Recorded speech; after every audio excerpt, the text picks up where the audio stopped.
hot Jazz as they've won 7 in a row. It should be a Western Conference dandy. Vontae Hill, the Hall of Famer Chris Mullin, Darrell Wright, NBA champ with the Miami Heat, of course, former Warrior, and Mully. Draymond Green is back, and we know when he sees Rudy Gobert, he really raises his level of game up. And we saw him last time out, 8 assists in the first half, but he got ejected. He's got to stay in this one.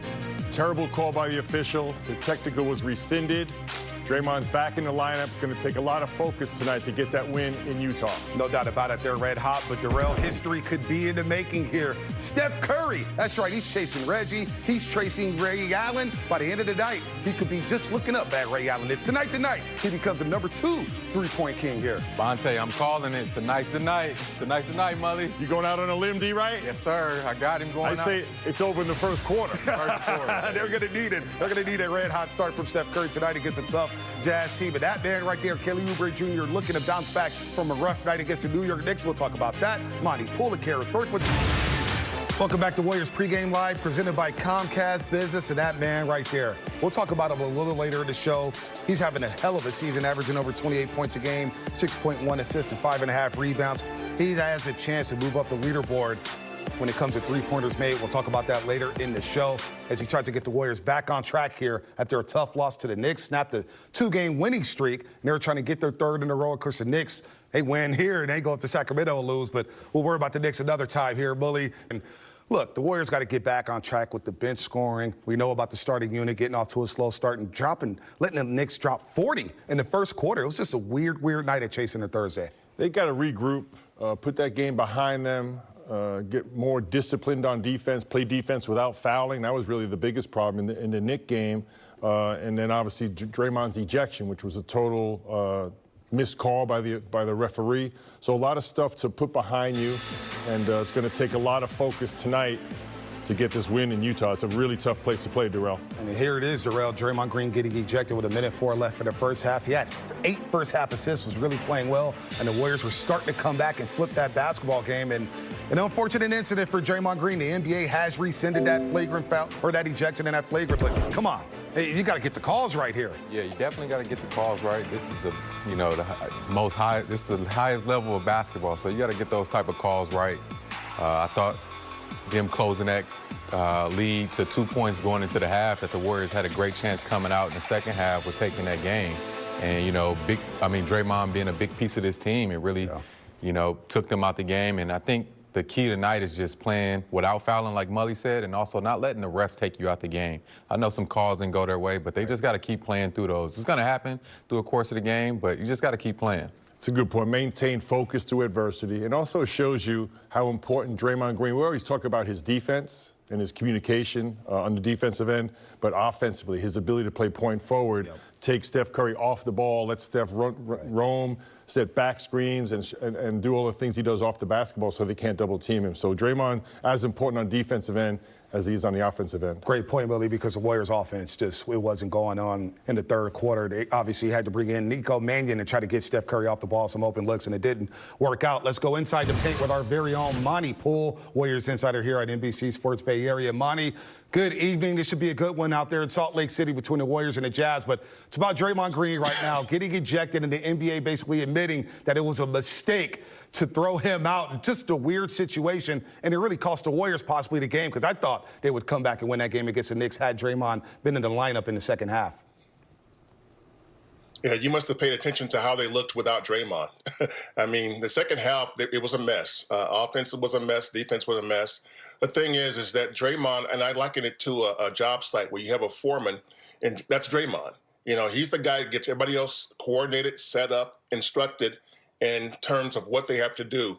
He's the person who makes everybody better by getting them to their strengths. Okay, you do this, you do that, you do this, you do that. Finding each guy's strength, identifying it, and having that person work in that area. He makes Steph better. When you don't have Draymond out there, it's like the foreman went home at lunch and didn't come back. So you got a bunch of guys running around figuring out, okay, well, how do we do this now? Who's doing what? Who's doing what? How do I do this?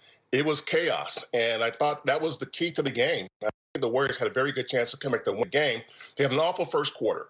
Second quarter, though, you started to see them come alive a little bit, and Draymond was a big part of that. So just his ability to orchestrate on offense and also to instruct on defense and just being that core guy, he was truly missed.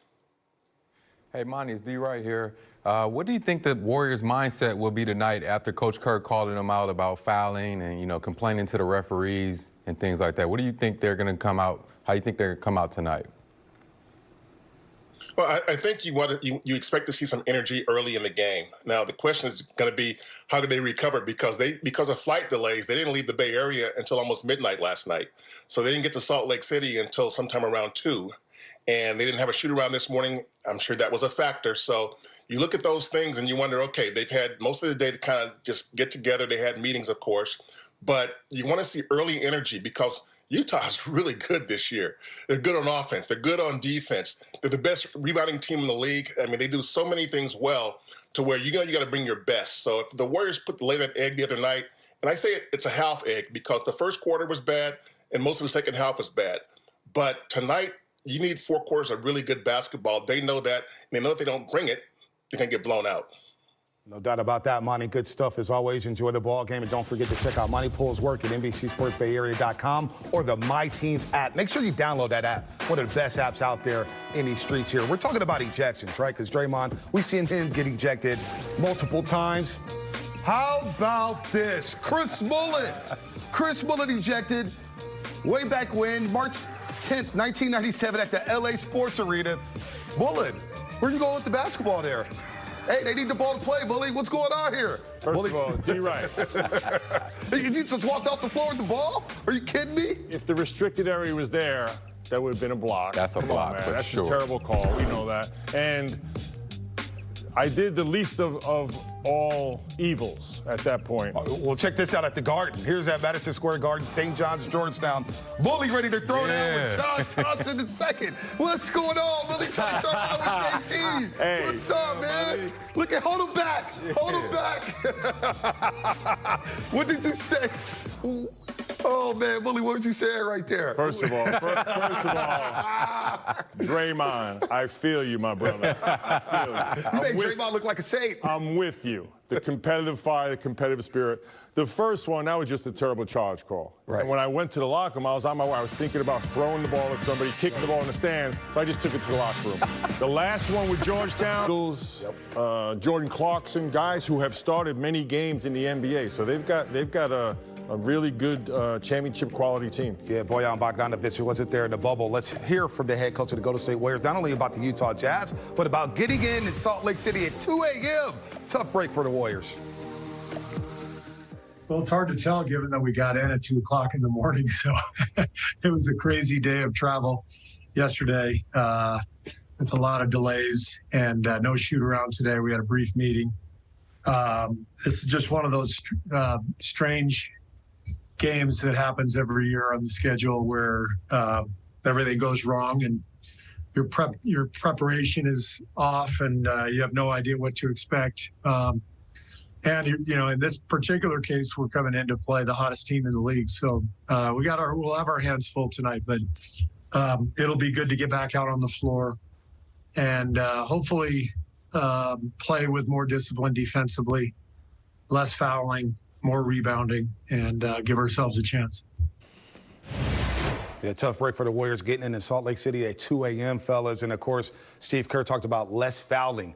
They're second in the league when it comes to fouls per game at 23.7. A lot of hacking going on with the Golden State Warriors. Got a rebound, of course, and against this Utah Jazz team. You don't want to put them on the line. You don't want to get in foul trouble or get them in a bonus because it will be a long night for the Warriors. Well, it takes discipline.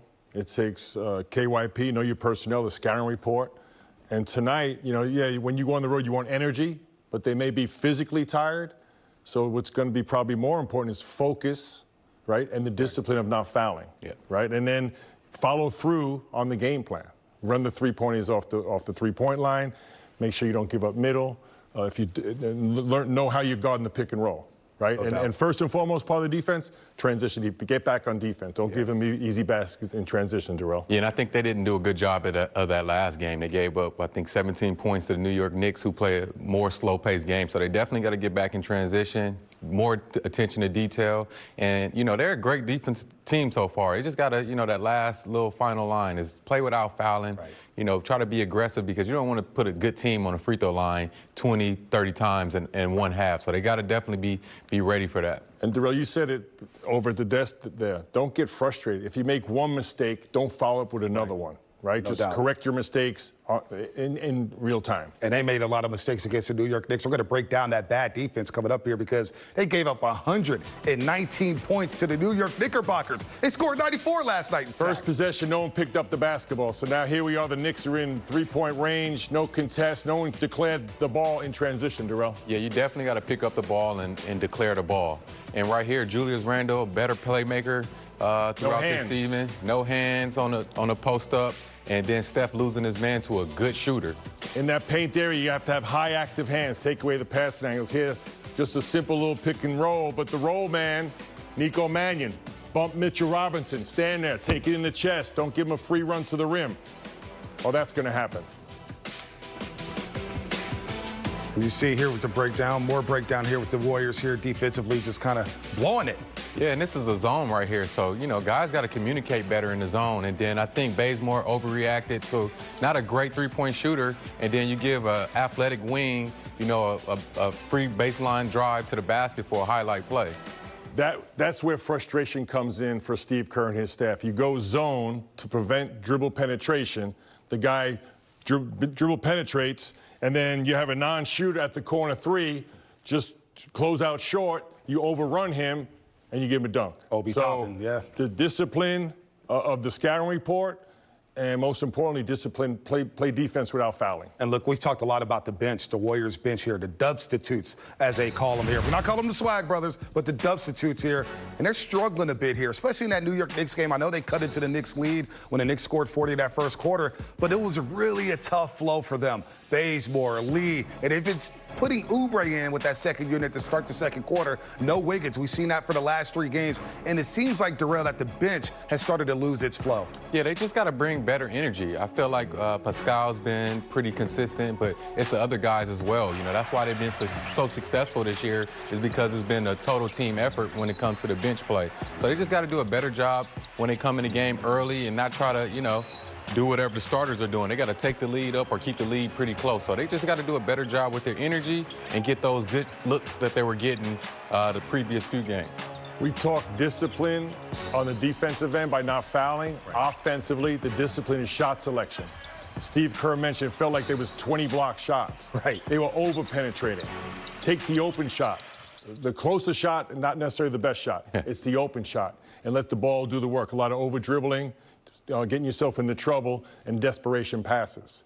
Does it have anything to do with Oubre being inserted with that second unit because he's a different type of player than Andrew Wiggins? They both can slash, but Wiggins loves that pull-up jumper. Should Kerr maybe go back to that lineup with Andrew Wiggins starting with the second unit as it struggles with the second unit in this past week? Well, I'm going to say the San Antonio game, the starters was so good. Right? They scored 64 the first half. Right, so the starters dominated.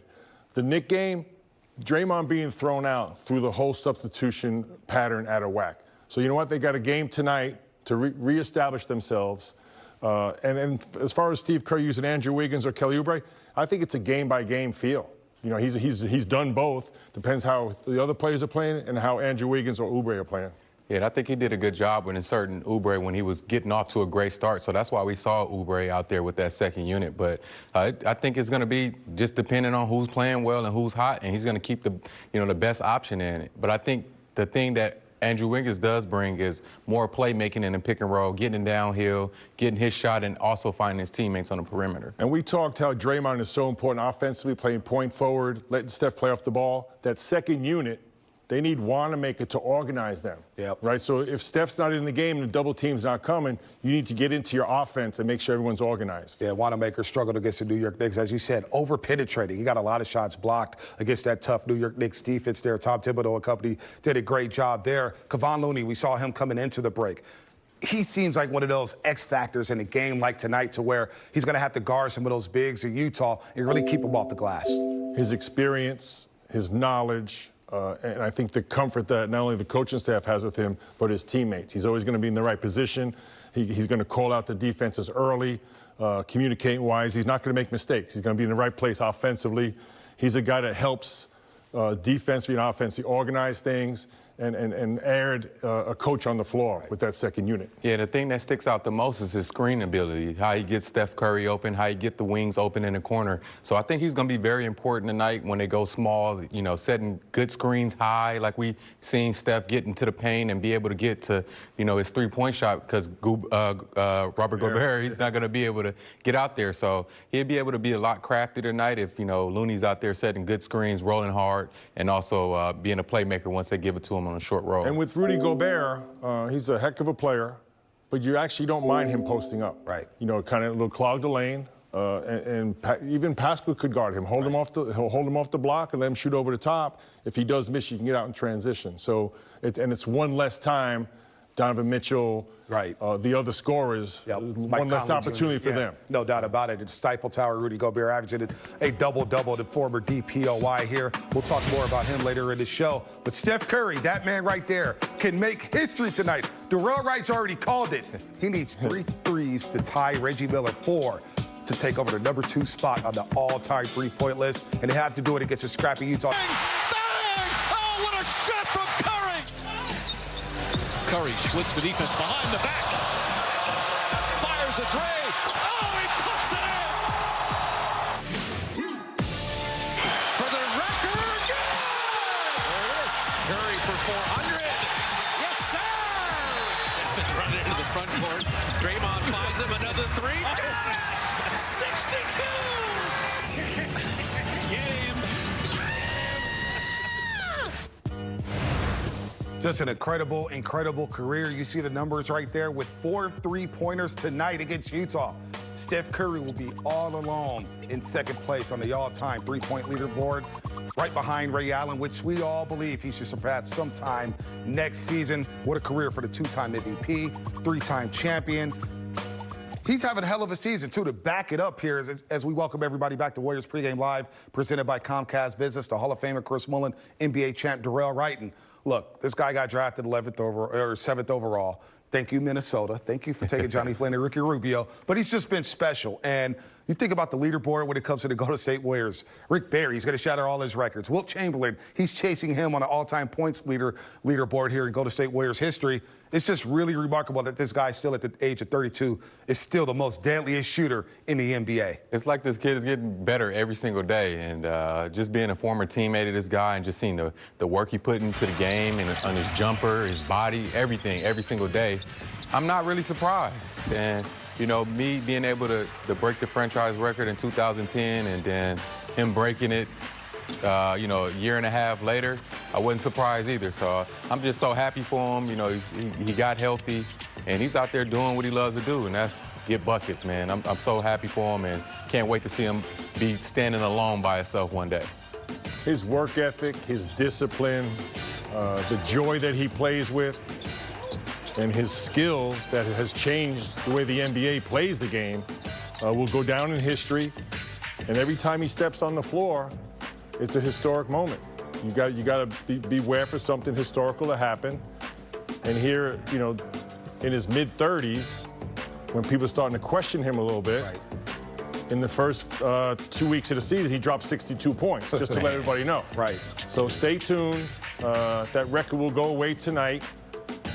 So glad it's happening in the Oakland uniform. No doubt. Yeah, that's a great point. Yeah, the forever Oakland How jerseys. appropriate is that? Right, that is very appropriate there. He's averaging 28 points on the season. You talked about 62 points. He had a big night against the Clippers when they rallied back from 22 down, won a Western Conference Player of the Week. And Steph Curry, whether you like it or not, he's put himself in the MVP race. Now, it's very early in the season. We understand that. But if he leads this team to the playoffs, a team that a lot of people didn't expect to do anything, Darrell, you have to consider this guy for another MVP award. But I know he doesn't play for that, but that's how special he's playing. He's playing at an MVP level. Yeah, he's proven a lot of people wrong. A lot of people thought he was going to have a bad year because Clay was out. And, you know, like Mully said, the first 2 weeks of the season, he kind of struggled. But I think he's finding his groove.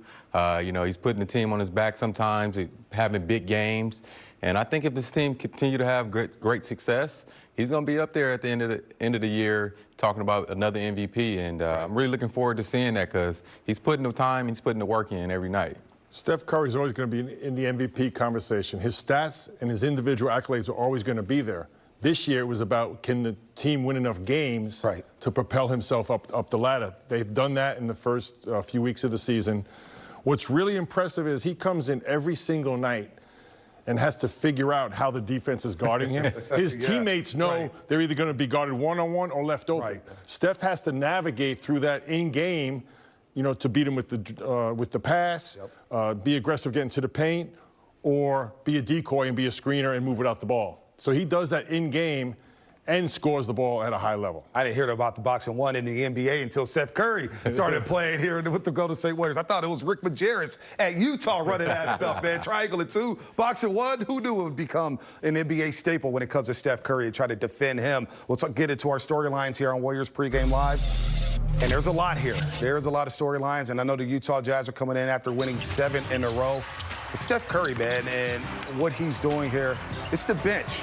The bench and the three-point makes from the bench. Last night, out against the New York Knicks, the Warriors were 9 for 38 from the three-point line. A lot of in and outs, but a lot of bricks the other night against the Knicks. Over-under tonight, 13.5 three-point makes. What you guys taking? I'm going to go with the over. I think they missed a lot of chippies that they normally make last game. And I know a lot of those guys want those shots back. I'm talking about a lot, like you said, Bonte, a lot of in and out. So I see everybody, you know, being happy for Steph, you know, going to number 2. So I think everybody's going to be motivated tonight to hit some threes. I'm with D. Wright. Going over? Yeah, that's D. Wright move. Yes, that's a D. Wright move. That's the right move, baby. Because you know what? Okay, we had the late flight. We've got the hottest team in the NBA coming off a tough loss. Sometimes that's what you need to get the ultimate focus. So I'm going to give the Warriors a lot of credit here tonight. They're going to focus and move that basketball, play solid defense. And to me, if they get the open looks, they'll knock them down. No doubt. Over 13.5. Let's revisit that storyline after the show. But let's give a little credit from our good friends over at Provident Credit Union. Let's look at James Wiseman here. His last 3 games, 13 points per game.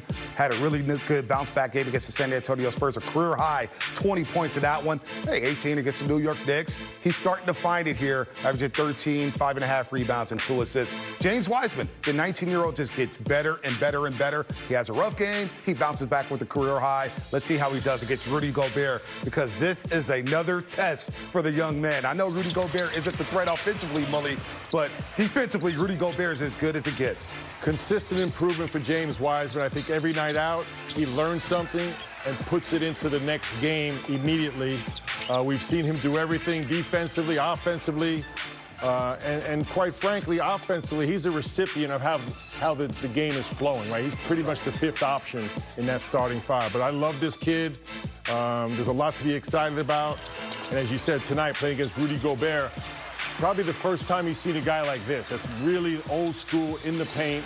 Doesn't have to worry about him being out the three-point line. I think it could be an advantage for him. Yes, this is a future star right here. And the thing that sticks out the most to me when I watch him play, he's not afraid of anybody. So I think he's going to go at Rudy Gobert, and, you know, he's going to challenge him. I think he has to be crafty tonight, because Rudy Gobert, you know, led the lead in shot blocks, defensive player of the year. So he's definitely going to have to use his pump fakes and use his speed to get around him. Saw those quick stats, the team stats of the Utah Jazz. They're one of the best offenses in the NBA, one of the best defenses in the NBA. Rebounding, look at James Wiseman as he gets some tips from 3L Robertson, the assistant coach, one of the assistant coaches of the Golden State Warriors, on how to navigate against Rudy Gobert. Let's discuss Rudy Gobert. Rudy Gobert, the Stifle Tower, 2-time DPOY, of course, double-double. Got the nice $200 million contract, but he blocks a lot of shots, 2.5 blocks a game. Like Willie said earlier, he's not going to shoot the ball much. He's not going to post up much. But defensively, he can change your entire offense, Darrell. When you penetrate against Rudy Gobert, you got to think twice about what you want to do around the rim. Yeah, he's one of those guys that make you have to invest in your floater, because when you get too close to him, he's going to block shots. But he knows his role. He's going to run the floor hard. He's going to rebound, create extra opportunities. He's going to, you know, dunk over defenders. And, you know, the thing, he's the anchor of this defense, and he understands that. So it's going to be a tough challenge for the Warriors. They're going to definitely have to take those mid-range jumpers and a lot of floaters tonight. They think they can get in the paint. This is a great model for James Wiseman. You talk about steady improvement, great skill development by Rudy Gobert and the Utah Jazz as an organization. I remember seeing him at the NBA Draft Combine. Tall, skinny kid. His body's filled out. And when you talk about a big man, You want efficiency offense, so he shoots 60 from the field, 12 points a game, 13 rebounds, and 2 block shots. He's everything, and that's why they re-signed him to a max deal. No doubt. And, of course, Donovan Mitchell, he gets help when